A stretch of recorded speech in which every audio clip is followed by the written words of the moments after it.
Il y a quelques jours, nous avons téléchargé les actions de Microsoft, de Yahoo Finance, donc je vous invite à rouvrir ce qu'on avait téléchargé, juste attirer votre attention si par exemple il vous arrive que vous ne voyez pas clairement ce qui est ici, simplement double-cliquez entre les deux et vous allez voir clairement ce qui est là. Ok, tout de suite, ce qu'on va faire, on va créer une nouvelle feuille en cliquant ici. On a feuille 1 et nous allons revenir ici. Je vais simplement sélectionner ceux-là. En fait, je vais sélectionner simplement les deux ici. Donc, je vais de 1 jusqu'à 15. Je vais faire CTRL-C pour copier. Cliquer dans cette nouvelle feuille, laisser que ce soit actif et frapper Entrée dans mon clavier et vous avez cela. Que j'augmente un peu la taille pour que vous puissiez voir clairement. Alors, ce que nous allons faire ici, nous allons commencer à utiliser les fonctions, comme nous avons dit dans l'autre vidéo. Alors, très rapidement, je vais entrer quelques fonctions que nous voulons utiliser. Nous voulons, par exemple, voir le minimum, maximum. Nous voulons voir la moyenne. Nous voulons calculer les cas types, ce qu'on appelle en anglais standard deviation. En finance, c'est le risque. Ainsi de suite, nous voulons voir le nombre. Donc, en anglais, c'est count. Si vous voulez voir le nombre des valeurs qui sont quelque part, ça peut compter. Donc, on va s'arrêter ici tout de suite. Et puis, bon, je peux aussi mettre la corrélation pour voir s'il y a une relation entre ces deux variables, donc la valeur d'ouverture et la valeur la plus haute de la journée, s'il y a une relation entre ces deux choses. Ok, très rapidement, je vais sélectionner ça, aller sur accueil, le rendre un peu gras parce que j'aime comme ça. Et nous avons plusieurs méthodes de faire ces mêmes calculs, mais je vais vous montrer deux méthodes.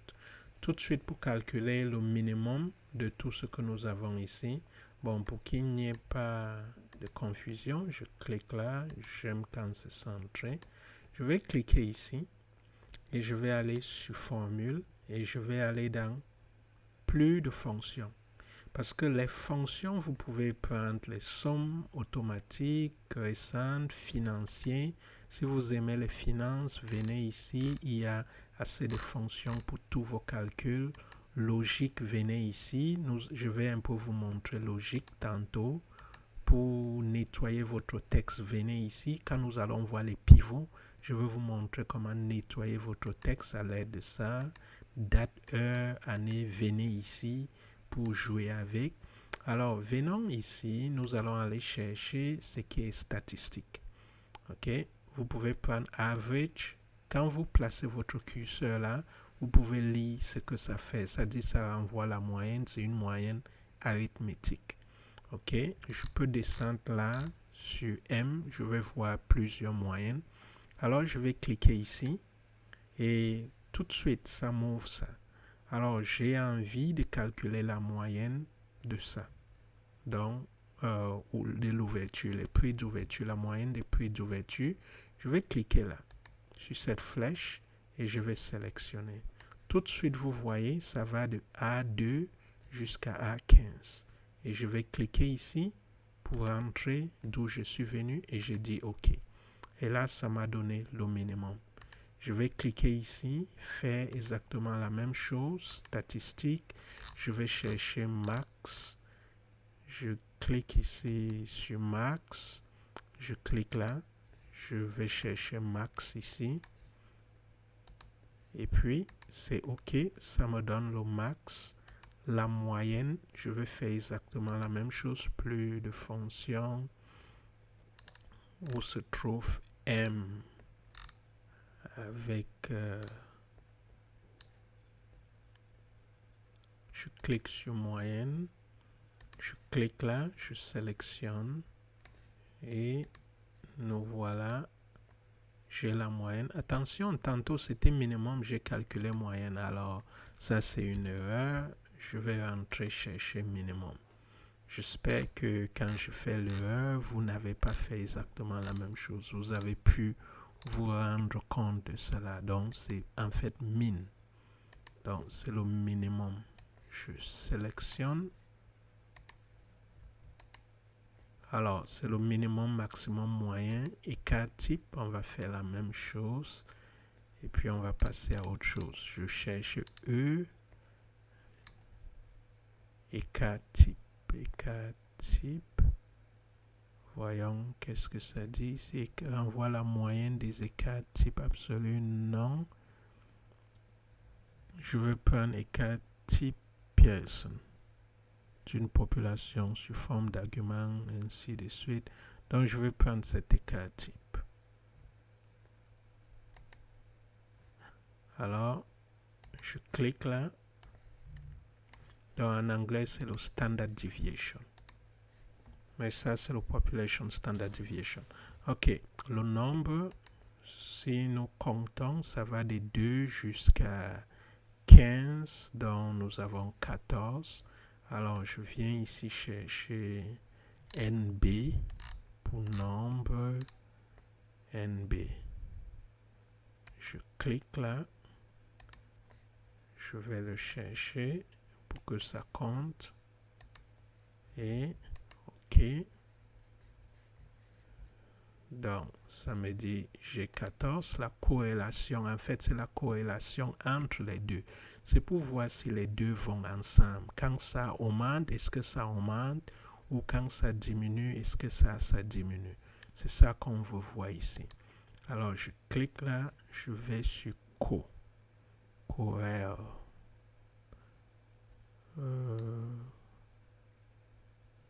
Coefficient corrélation. OK, c'est ça. Coefficient corrélation. Alors, la première matrice, je viens ici chercher. Et rassurez-vous, il faut que ce soit de la même, il faut avoir le même nombre d'éléments. Donc, si c'est 14, l'autre va aussi avoir 14. OK, le premier, c'est ça. Le deuxième, je viens le chercher là. Donc, ça doit être la même taille. Je dis OK, ça me donne mon coefficient de corrélation. Vous pouvez voir, c'est très élevé. 0,94, ça veut dire les deux marchent ensemble. Alors, une autre façon de faire ces mêmes calculs, c'est d'utiliser notre clavier. Je commence avec égal et je vais chercher le minimum. Donc, je commence avec MI. Dès que je commence à saisir, ça me donne des propositions. J'utilise ma touche de tabulation sur le clavier pour le sélectionner et je viens sélectionner ça. Puis, je frappe Entrée et voilà. Je fais la même chose ici. Je commence avec égal, max. J'utilise la touche de tabulation pour le sélectionner. Et je viens les chercher, Entrée. Et nous y sommes. La même chose avec la moyenne, MOY. Ça me propose toutes sortes de moyennes. Et nous devons avoir pratiquement la même chose. Et ici, nous avons l'écart type. Donc, je veux l'écart type Pearson. Vous pouvez prendre l'écart type standard d'une population, échantillon, blablabla. Bla, bla.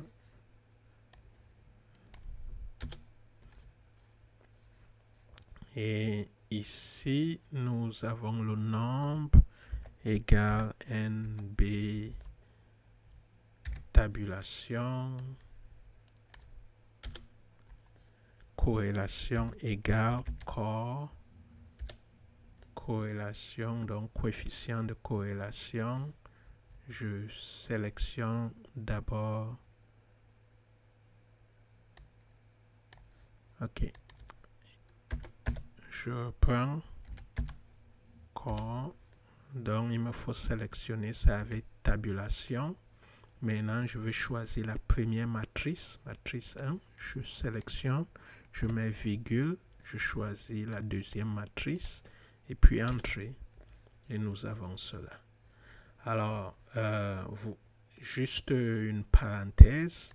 Qu'est-ce que ça veut dire cette corrélation? Ça montre le comportement de ces deux séries. OK? comment ça se comporte ensemble. D'ailleurs, vous pouvez sortir un graphique de ça. Je clique dans ce tableau, je clique dans cette table et je vais dans insertion, je peux dire graphique recommandé. Ça me recommande ce nuage de points. Je dis d'accord, je l'aime bien. Je clique, ça me donne ce nuage de points. Vous pouvez voir que ça montre comment ça change. Quand ça, c'est, je pense, 170, l'autre est environ 174. Quand ça, c'est cette valeur, c'est là. D'ailleurs, vous pouvez mettre une droite de régression ici. Donc, si vous cliquez à droite ici, cliquez à droite, prenez, ajouter une courbe de tendance pour voir la tendance.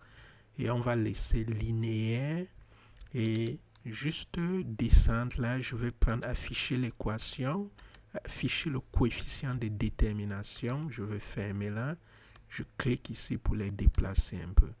Alors vous voyez ici, ça nous montre une équation qui explique, qui essaye on essaye de mettre en équation le comportement de ces deux séries en temps. Donc, vous pouvez prédire la valeur de cette série à l'aide de l'autre série. Pourquoi? Parce que vous pouvez voir ici que quand cette série est 0, l'autre est 44. Quand cette série est 1, vous allez avoir 44 plus la valeur que vous avez ici. Et la valeur R au carré est égale à 0,89, ça veut dire 89% de la variation de cette série est expliquée par cette autre série. C'est vraiment très bon. Donc, ça c'est, amusez-vous avec cela. Voilà comment vous utilisez les fonctions dans Excel. Soit vous allez là dans Formule, chercher la fonction. Si vous ne connaissez pas la fonction, vous pouvez cliquer là et rechercher la fonction. Par exemple, si vous la connaissez, si vous ne connaissez pas, égalité et commencez à vous amuser. Ça va vous proposer toutes sortes de choses, lisez et puis vous pouvez vous amuser avec cela. Et si, par exemple, vous avez entré une formule et vous vous demandez est-ce que ça a vraiment fait le travail, vous pouvez revenir ici, cliquer là et ça va vous ramener là. Donc, vous pouvez rentrer là, cliquer sur l'aide et lire davantage. Le plus souvent, l'aide a un exemple que vous pouvez utiliser et puis partir de là. OK? On se retrouve dans la prochaine où on va commencer à nous amuser avec les choses logiques, avec les si. Donc, en anglais, c'est if.